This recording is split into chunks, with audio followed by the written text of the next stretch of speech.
Kalamea. And I'm Amy Goscha. Welcome to the Divorce at Altitude, a podcast on Colorado family law. Divorce is not easy. It really sucks. Trust me, I know. Besides being an experienced divorce attorney, I'm also a divorce client. Whether you are someone considering divorce or a fellow family law attorney, listen in for weekly tips and insight into topics related to divorce, co-parenting, and separation in Colorado.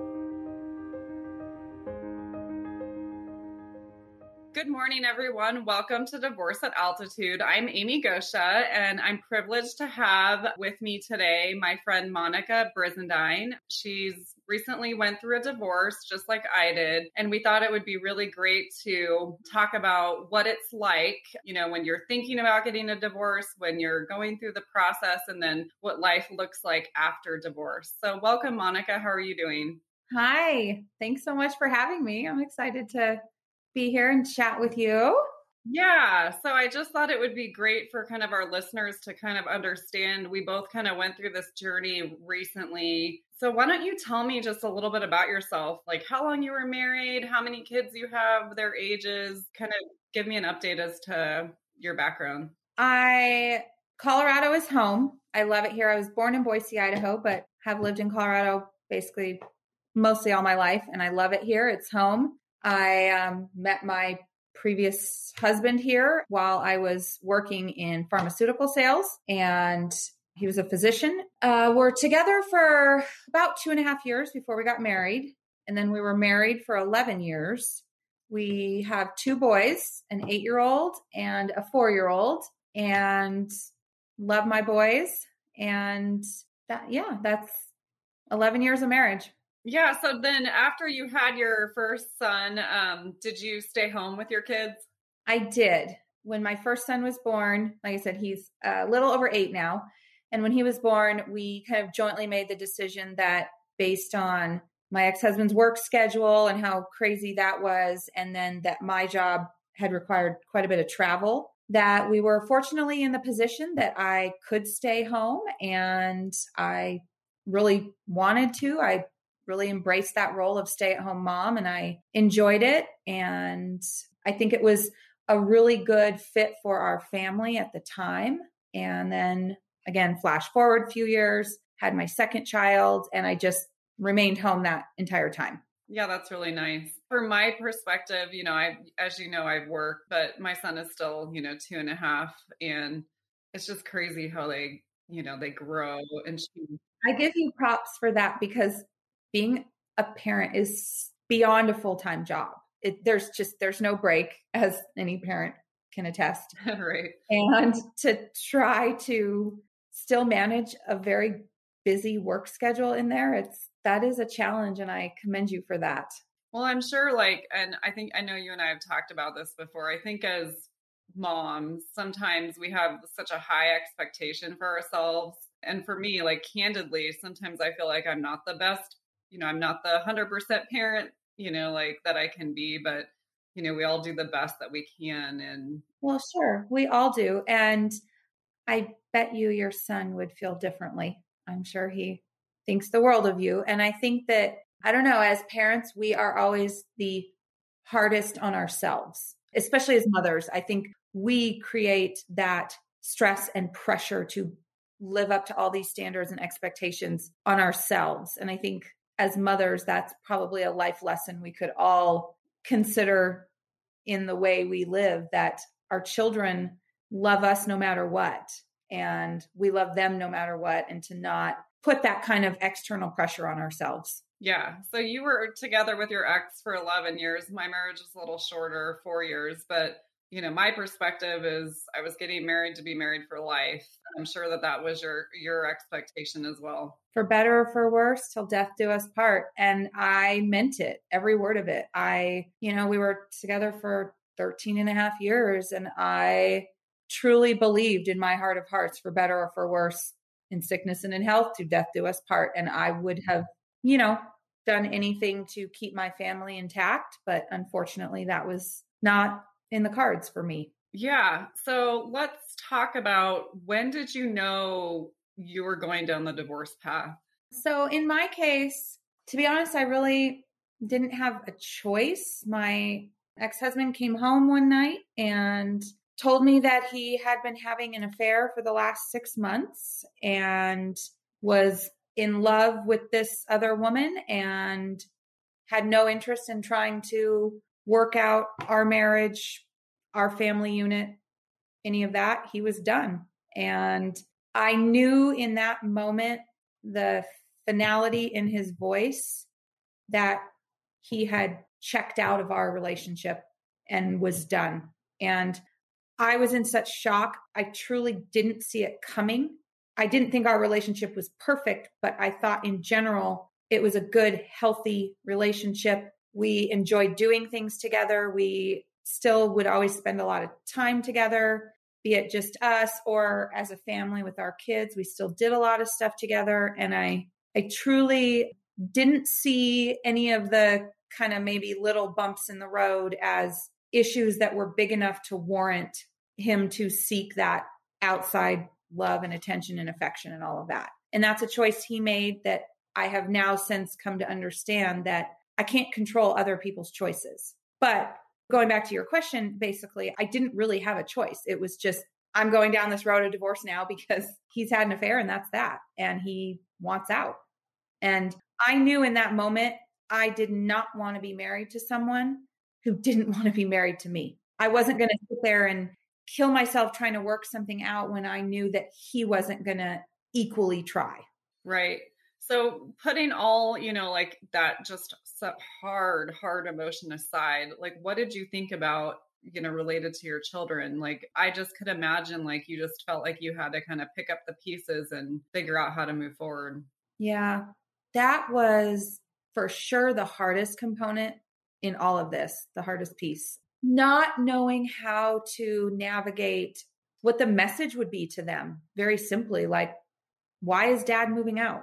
How to explain at their level that is age appropriate of this is what's happening. And, mom and dad still love you boys very much, but mom and dad aren't going to live together anymore. A 4-year-old doesn't understand the word divorce. And it's just, that was definitely what caused the most stress and anxiety for me, is that I was scared to death of what the future was going to look like for them. How much time was I going to lose with them? All of those things. That was a very, very stressful period for me. So when you were going through that, Monica, obviously everyone needs support. Like, did you reach out to family and friends, or how did you start navigating knowing that you were about to go down this path? I did. Honestly, very lucky and very thankful for the true love and support I have seen from my friends and family. My mom and stepdad, my sister, some of my amazing friends that I've had going back to like childhood friends, and even more recently friends in the last few years that I have developed really close relationships with in my neighborhood that have been absolutely phenomenal to me. And I truly think that was the make or break for me of kind of surviving this process. I don't know how someone would do it without the support of friends and family. I think it's so critical to your mental health and your ability to process all of this. People who have known you from before, during, and now after, and that can see you for who you are and pull you out of that dark hole in those dark moments and be your support system. Like I said, I truly don't know how I would have navigated this without those people in my life. And I'm very fortunate for that. Yeah. And from my experience, it's like I had to kind of channel a lot of like inner strength too. I'm sure, do you feel the same way? Like, absolutely. Do you feel like you're a stronger person going through this? I do. I think that I have had plenty of tests in the past with things that have happened in my life, but this was definitely the ultimate test because, like I said, the biggest piece at stake in all of this was my children's, mental health and well-being, and not wanting them to feel like they're coming from this broken home. And I wanted so badly that family unit intact for them. Like I said, that was just such a dark period, and having to pull myself out of that. How can you not come out stronger, right? It's by force. You don't have a choice. You can make the choice to, I don't know, cave, I guess, for lack of a better word, or you make the choice that like, I have to get through this for my children. And I think even people facing divorce that even don't have children, it's just for yourself. You have to find that place deep down inside that like, no, I deserve better. I deserve to be happy, and I have to pull myself out of this. I have to, there's just no other choice. Yeah. So let's talk about, after you got over kind of that initial shock and, I'm sure getting conversations with family and friends, how did you navigate starting the divorce process? How did you find a lawyer?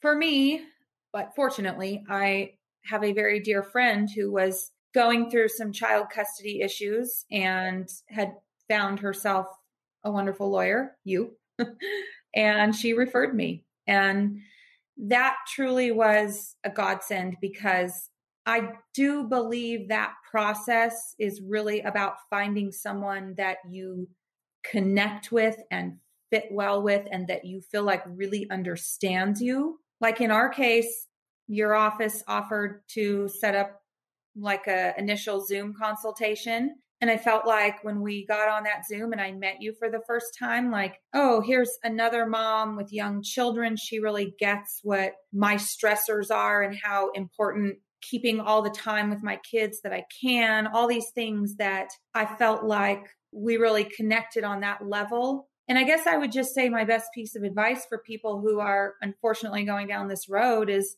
again, tap into the resources of the people you know and look for referrals from people who have been through it and they can speak to their personal experience and can help guide you. Lean on the people who have been through it because there are people, and there's nothing like speaking with someone who has been through it themselves and they really understand, and they can be a good referral source. I think you also have to do your homework, make sure the person you're hiring is looking out for your best interests, and do your Zoom consultation and ask those questions. And in my case, I felt very fortunate to have found you from that referral because I felt like that initial Zoom, I just knew that you were the perfect fit for me and had the legal strength and knowledge, but also the combination of understanding and compassion. And I really was looking for that combination. And so I am very thankful to my friend who referred me to you. And I think for other people who are just listening to this and looking for that perfect person, like I said, reach out to your network, do your research, and make sure that gut instinct that you get of whether that person is a good fit for you or not, you listen to that instinct because it's there for a reason. Yeah, no, that's great. I mean, even me, as a family lawyer, I hired my own lawyer and I kind of did the same thing. I leaned on my network. In my case, I really, one of my mentors is a judge. So I talked to her about, who should I hire, and that, I just really leaned on the people that I trust. And that's how I found my lawyer. And also I hired a mom who, was pregnant. Could relate. Yeah, like she knew exactly what I was going through, had a young child. And so I think, the having the legal knowledge and then the compassion for your situation. And I think I remember, Monica, when we did our initial Zoom consult, I think the thing that really resonated with me with you that I really connected on was at the time, Hunter, my son, was going through some testing. You had some experience with that. So I think we really connected, on that level to be like, wow, these are real things that we both have gone through. These are real stressors in life, and making sure that my 4-year-old was going to get all of the help and support that he was going to need in the future for, having a child on the spectrum is definitely challenging. And that was quite honestly my number one priority of making sure that he was going to get all of the help that he would need, and that piece of all of this divorce was secure. And I think that, like I said, I definitely remember that moment. And when I speak to feeling like you have to connect with the person that you're going to hire, because again, as someone who had never been through this and not really knowing what the process looked like, you're disclosing your whole life to this person, your finances, inside and out, top to bottom, your lifestyle, the way you parent, everything. And it's a very intimate process. And you have to feel like the person you are working with, like I said, has the knowledge, but also has the understanding and compassion. And that's where I say, when you meet them, Zoom nowadays, whatever it's going to be, you have to really listen to that gut instinct of, is this person a good fit for me? Yeah. And I do tell prospective clients that I said, like, you're giving me your life and the fate of the outcome. Like, you have to 100% like trust that person. Big deal. Yeah. Yeah. I feel like it's honestly, one of the most important decisions you'll probably ever make, because you made this decision to commit to this spouse, and for a myriad of reasons, it didn't work for different people. And then now you're in this position where, especially for someone like myself, where I was a stay-at-home mom, I had given up my career, all of that, I was instantly in this position of, how am I going to make sure I am protected and secure and financially supported so that I can do that for my children? And yeah, the financial disclosure process, all of that, it's so extensive, and you have to really trust the person you're allowing to make all these decisions for you. Mm-hmm. Okay. So why don't we talk about like day-to-day life? Like, once you made this decision, hired a lawyer to go down the divorce path, how did you navigate day life, for yourself and for your children?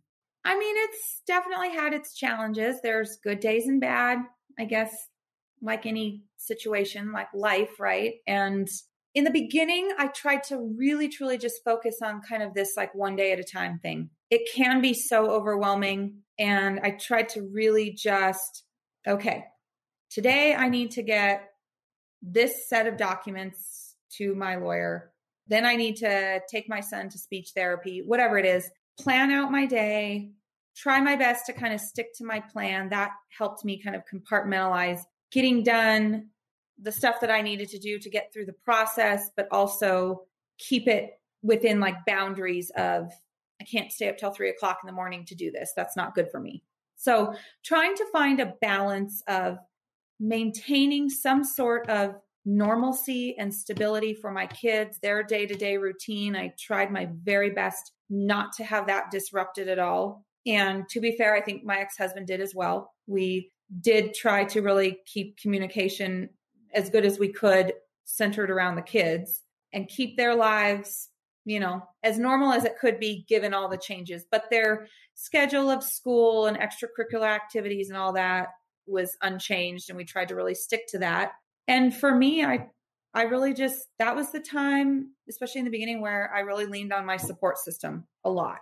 And I'm so thankful that those people were there for me the way that they were. And I tried to also really focus on kind of my own mental health in this, because there is no denying that divorce takes a drastic toll on your mental health. It was emotionally, physically, mentally exhausting. And I tried to really, again, it was very hard, but I tried to develop some habits for myself of going for walks around the lake in my neighborhood, getting on my Peloton, whatever it might be, to have that mental break for myself. And I would say that's a really important piece to this. I would say for those listening is figure out what will help you get into a better mental state, even if it's just for that 30 minutes that you're out walking or 20 minutes that you're doing yoga or whatever allows you a little bit of a release. Figure that out and take it, because you can't get through this process if you don't find some form of release, in my opinion, because it is very stressful. Agreed. Absolutely. Yeah. And anxiety provoking, and it's hard to sleep.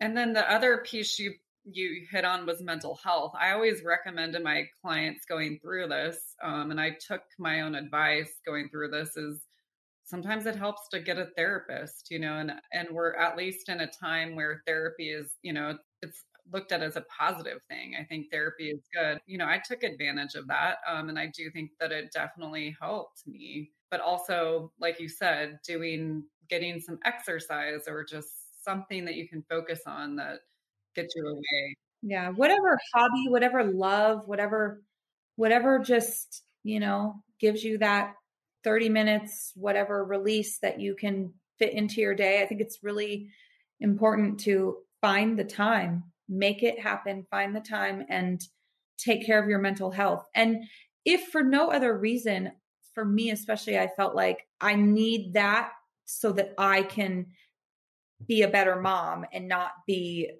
a mess in front of my kids. And I need to be able to do something for myself when they're gone at school or whatever, so that then when they're home, I can focus on them and be in a better mental state for their sake. Yeah. Did you think about that a lot? Like how to hold it together, so you could be strong for them? Every day. So what really helped you? And it's hard. And there's, moments where you think you're doing okay. And then, like, especially my 8-year-old, he's obviously old enough to really be observant. He's an observant kid. And he said something to me one day about, Mom, I don't like seeing how you cry every day. And that was my wake up aha moment where I was like, okay, I need to talk to a counselor. I need to talk to my doctor and get some help, because I don't want my memory of my 8-year-old to be that Mom walked around crying all the time. That's not good for him. It's not good for me. And that was, like I said, that was my aha moment where I thought to myself, I need to make some changes because this isn't good for any of us. Yeah, I definitely did the same thing. So how have your children done through this process? It sounds like you really tried to keep things normal for them. You've kept them in their house. How did they do through the process? I mean, I've tried my best, of course. I think, like any human being, they have their good days and their bad. My older son, I think, again, being 8, just being more aware, he's had a harder time with the kind of physical transition of like having to go stay at Dad's apartment sometimes now. This house is his home base. His best friend is right across the street. It's home. And he, I think, initially had the hardest time with the why to all of this, wanting to know, why did Dad go get an apartment? Why do I need to go stay there? Why? Wanting deeper answers than what I could give and what I could disclose to him that would be age appropriate. Kind of a totally different situation, I feel like, with my 4-year-old. Again, being on the spectrum, and maybe just the way he processes things, the way he communicates, the disruption to his normal daily routine was very hard on him. And I think the fact that he couldn't communicate that and really verbalize that has definitely been a challenge.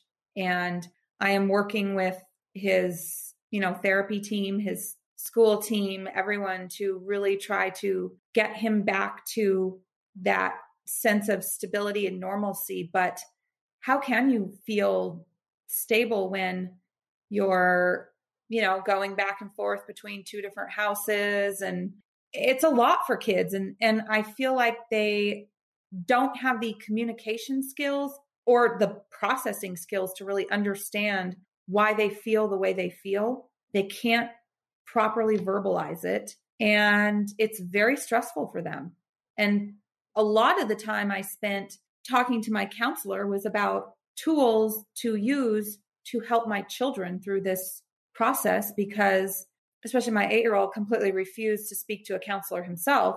But I knew that he needed help. I see it very clearly, and help processing. And so I would spend a lot of time talking to her about, okay, give me tools that I can use to help my son. And I think that, to your point of, everyone has their own feelings about therapy and counseling and all of that. But I personally agree with you. It doesn't have to have the negative stigma that it used to. And I think it can absolutely be a positive thing. And I hope that as my kids get older, that they will be more willing to talk to people. I'm definitely working on it. Yeah. You mentioned tools. What have you, like, can you give an example of a tool that has been really helpful, when you're dealing with your oldest? Yeah. Like when he comes home from school and it's, how was your day? Fine. Did you learn anything new today? No. Like, these very kind of one-worded answers, and just he wasn't opening up to me. He wasn't communicating with me. And she gave me a lot of kind of ways of reversing those questions to get the dialogue going. And honestly, if you even Google it, there's some pretty simple like lists of questions to ask your kids after school to get them talking. And some of them are really kind of interesting that, okay, if today was science lab day, what did you do in science lab that was new or different? That's just like one example, because they can't give a one-word answer.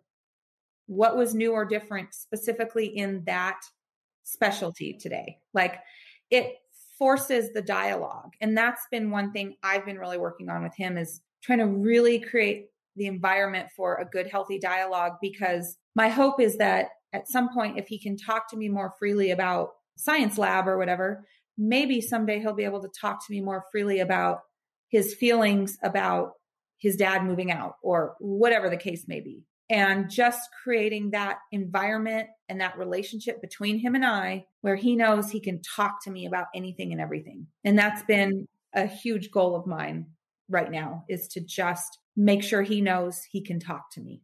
Yeah, that's great, Monica. I have obviously a younger child than you, but for him, one of my considerations with divorce is I talked to like a child psychologist who talked about how, really their long-term memory isn't 100% until they're 3, and better, they just won't know any different.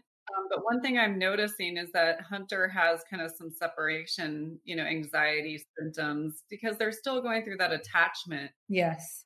like going to be a secure attachment or insecure attachment. And so that's one thing I'm working on, is just changing I guess, the frequency of the exchanges for Hunter, so he's not away from, each parent for a long period of time, because they can't really verbalize. They're just getting their language going. So I know as moms, it's like we're always trying to figure out, like, okay, where are they? What can we do to help? And the tools change. Like the tools that you're using for your 8-year-old are different than for your 4-year-old, right? Absolutely. I'm trying to figure out what is developmentally appropriate for different children's ages and different children's personalities is tough. And, talk to your pediatrician, again, to a counselor. I found a counselor that just kind of did general like family counseling. So she, like I said, was able to speak to the aspect of children at different developmental stages. And like for my 8-year-old, one of the things she talked extensively about was that kind of from a range of like 5 to 10, they go through this phase in their development where they want to fix things. And that really made a lot of sense to me when I saw the way Camden was really the way he would ask questions and, cry and get very emotional about certain aspects to this. He was trying to fix us. And he had no idea the reason why we couldn't be fixed. But when my counselor explained all of that from a developmental perspective, under 5, they're much more kind of personal needs driven. I'm hungry, I'm thirsty, I'm tired, I'm whatever. And their sole purpose is to get their needs met. But then around 5 or 6, they start to kind of develop this psyche that leans towards wanting to help others fix things. And I really saw that in my 8-year-old. And it was interesting to watch, interesting in a sad way, of course. But when I spoke to that counselor, it made sense when she explained that to me. And that's where I think a good counselor can really be very helpful in the process. Yeah. And what kind of resonated with me, what you just said is, going through the divorce process, there's so much you're like navigating. It's uncertain. Like for me too, a lot of times I would just get some certainty from my counselor about, okay, this is how I should handle this situation. Or just even understanding what they're going through gives you probably more of a sense of like, okay, like here's what I need to do. So that really helps. One thing I ask my clients, like in an initial consultation, is, if you were to wave a magic wand, what do you want out of the divorce process? And I think I probably asked you that when we initially talked. Do you remember what your answer was? What was your answer coming out of the divorce? I remember, and I'm thankful to report that you achieved all of those goals for me. I kind of had two primary goals and then a couple of, ancillary goals. But my two primary goals were securing all of the therapy that my younger son may need for basically until he's an adult, and be it ABA therapy, occupational therapy, speech therapy, any additional therapy that may or may not be necessary as he develops. I wanted to make sure that his dad had to cover all of that because I felt so unsure about my future, but I knew that his dad would always be able to work and make a good living, and that as long as all of that therapy was secured on the medical side for my younger son specifically, that was my top goal. Second was to keep our primary residence and not have to move my children. As their primary caretaker, and knowing that they would spend, 75% of the nights of the month with me, I did not want them to have to move, leave their neighborhood where they have really developed these roots. We all have. And we've only been here for not quite 6 years, but we've really established these roots here of our friends and our support system and my kids' friends. And I did not want to uproot them from that. Amongst all the other changes going on, I just could not stomach the thought of having them have to move.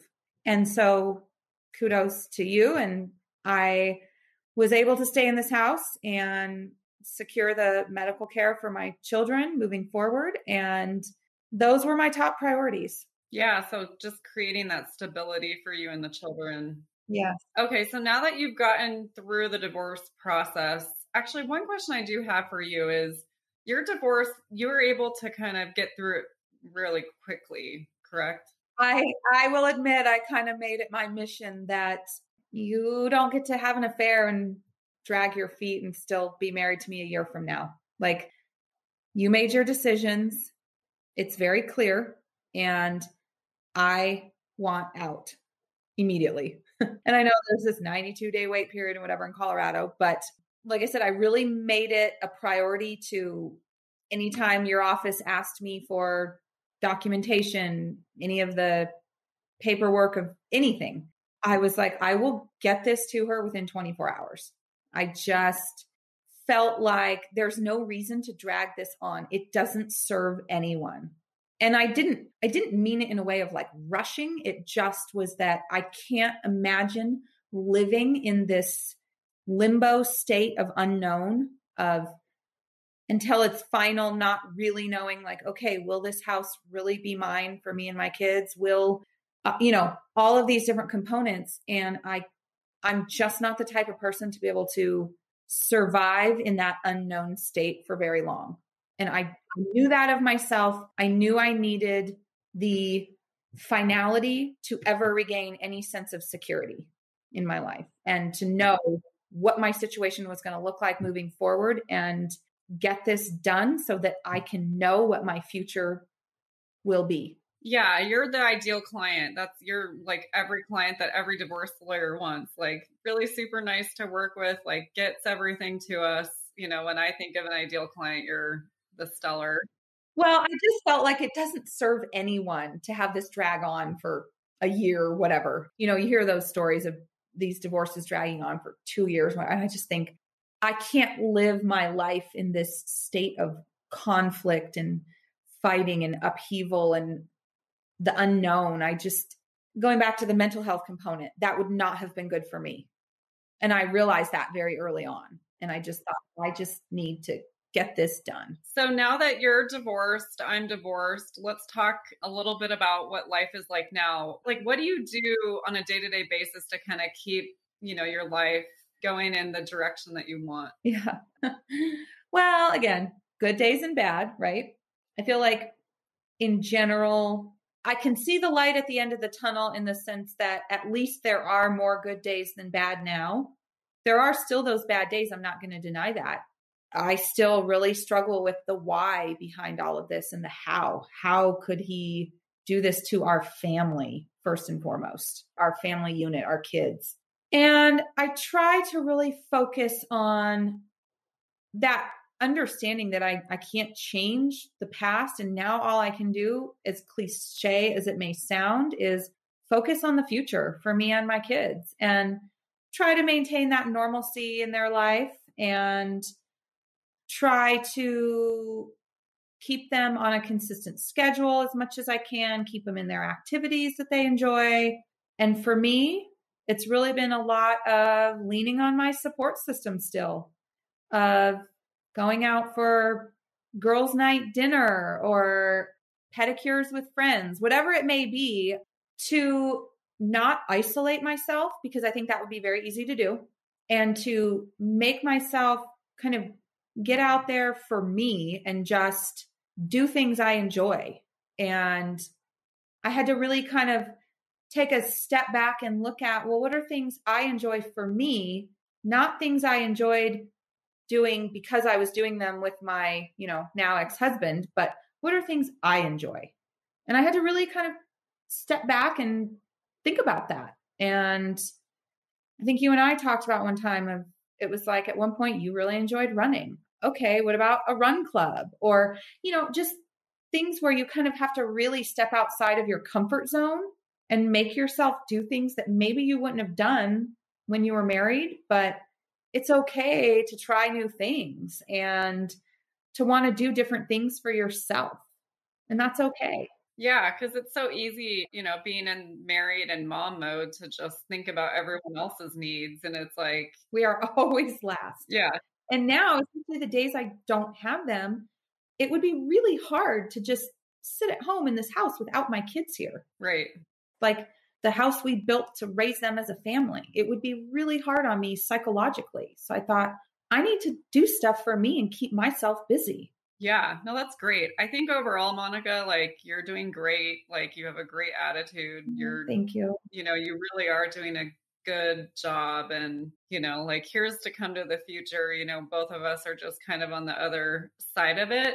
But I think, we both have bright futures. We'll both be happy, so life does move forward and, it doesn't have to be all bad, even though it's a hard situation. And I think when you're in it, it's so hard to see that light at the end of the tunnel. And you think that you're never going to get there. And that is totally relatable and totally understandable. And again, it sounds cliche to say, but you will. And there is light at the end of the tunnel. And yep, you'll be okay. A lot of my clients, talk to me about, well, am I going to, have to eat, live like I'm a college student? And it's like, no, you're not going to have to do that. So sometimes just like the patience and just, relying on people. The storm can't last forever. And after the storm comes a beautiful rainbow. I love that. Here's hoping. Well, great. Well, we'll have to do a follow-up episode, months down the road to kind of check in. But thank you, Monica. It's been a pleasure, talking with you today, and I appreciate it. And if you want to learn more about the podcast, you can email me at amy@kalamea.law, or you can call me at 970-306-6178. Thanks, Monica. Thanks, Amy. Hey everyone, this is Ryan again. Thank you for joining us on Divorce at Altitude. If you found our tips, insight, or discussion helpful, please tell a friend about this podcast. For show notes, additional resources, or links mentioned on today's episode, visit divorceataltitude.com. Follow us on Apple Podcasts, Spotify, or wherever you listen in. Many of our episodes are also posted on YouTube. You can also find Amy and me at kalamea.law or 970-315-2365. That's KALAMAYA.law.